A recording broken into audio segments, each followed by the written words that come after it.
Hello మన grandma TV స్వాగతం. ఈరోజు నేను చెప్పే రెసిపీ అండి చాలా మంచి రెసిపీ, పిల్లలకి నచ్చే రెసిపీ అండి. ఈజీగా తొందరగా అవుతుంది. దీనికి ఒక కప్పు అటుకులు తీసుకున్నాను, పలచడి తీసుకున్నాను. మందం తీసుకుంటే పిండి బాగుంటుంది, పలచడి కొద్దిగా ఇదిగా ఉంటుందండి. అలాగే ఒక టమాటా, ఒక ఉల్లిపాయ తీసుకున్నాను, ఒక గుప్పుడు కొత్తిమీర, 2 పచ్చిమిరపకాయలు తీసుకున్నాను. పిల్లలు చిన్నపిల్లలు ఉంటే మటుగా కారం ఎక్కువ తినలేని 2 తీసుకున్నాను. మీరు ఈ మెజర్మెంట్ కావాలంటే ఇంకా డబల్ చేసుకుని చేసుకోవచ్చు. అది ఈజీగా అయిపోయే స్నాక్స్ అండి. దీన్ని టమాటా టిక్కీలు అంటారు. ఇవి ముందుగా పౌడర్ చేసుకుని మిక్సీలో వేసుకుని పౌడర్ చేసుకుని అలాగే టమాటా కూడా శుభ్రంగా కడిగి, ఉల్లిపాయ, టమాటా, పచ్చిమిరపకాయ, కొత్తిమీర అన్నీ కడిగి రెడీ చేసుకోవాలి. ముక్కలుగా రెడీ చేసుకుని ఉంచుకోవాలి. ముందుగా ఈ మిక్సీ పట్టుకున్న అటుకుల్ని ఈ పౌడర్ని ఒక బౌల్లో వేసుకోవాలి. అలాగే టమాటాలు కూడా ఈ ముక్కలుగా ఉన్న వాటిని అదే మిక్సీలో వేసుకుని మిక్సీ పట్టుకుని ఆ జ్యూస్ని కూడా మనం అటుకులు పౌడర్ ఏ బౌల్ వేసుకుని అదే బౌల్లో ఇది కూడా వేసేసుకోండి. తర్వాత సన్నగా రెడీగా ఉంచుకున్న ఉల్లిపాయ ముక్కలు, పచ్చిమిరపకాయలు, కొత్తిమీర వేసుకోవాలి. ఆ పైన 2 స్పూన్లు బియ్యం పిండి, 2 స్పూన్లు శనగపిండి వేసుకోండి. మీకు కావాలంటే వాము కానీ జీలకర్ర కానీ వేసుకోవచ్చు. నేను వేయలేదు. మీకు టేస్ట్ నచ్చితే కనుక మీకు ఎలా కావాలంటే అలా వేసుకోవచ్చండి. ఇది తొందరగా ఈజీగా అయిపోయేది. ఈవినింగ్ స్కూల్ నుంచి కానీ కాలేజ్ నుంచి పిల్లలకి, లేదంటే జాబ్ హోల్డర్స్కి ఇది యూజ్ అవుతుంది.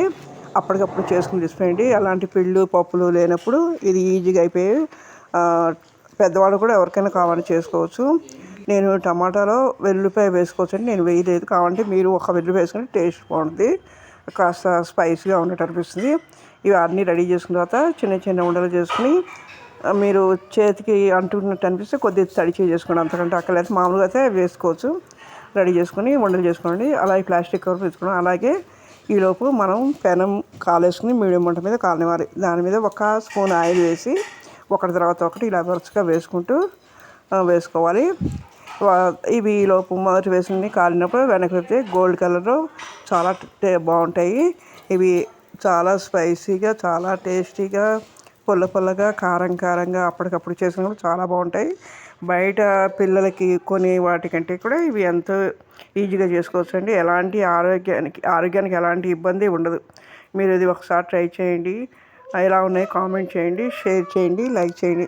మరిన్ని మంచి వీడియో పెట్టడానికి అవకాశం అండి. మీరు చూసిన తర్వాత సబ్స్క్రైబ్ చేయడం మర్చిపోకండి. దాని మూలన నేను ఇంకా మంచి వీడియోలు పెట్టడానికి అవకాశం ఉంది.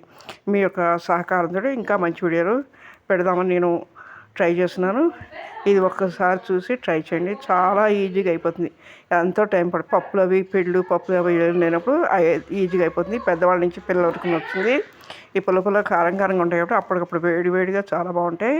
ఈ రైనీ సీజన్లో చాలా టేస్టీగా ఉంటాయి. లైక్ చేయండి, షేర్ చేయండి. Okay, thanks.